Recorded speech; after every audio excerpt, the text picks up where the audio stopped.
Namaskaram.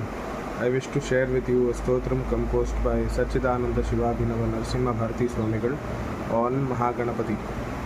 Let's begin.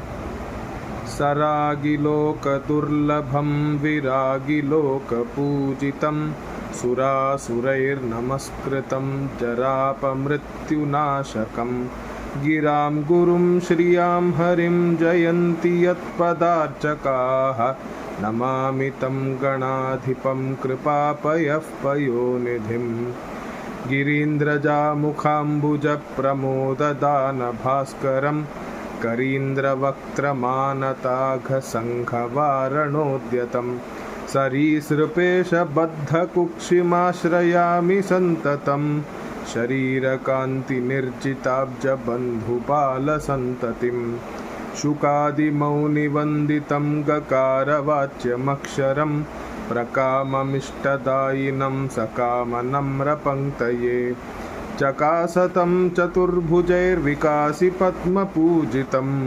प्रकाशितात्मतत्त्वकं नमाम्यहं गणाधिपं नराधिपत्वदायकं स्वरादिलोकनायकं ज्वरादिरोगवारकं निराकृतासुरव्रजम् कराम्बुजोल्लसत्सृणिं विकारशून्यमानसैः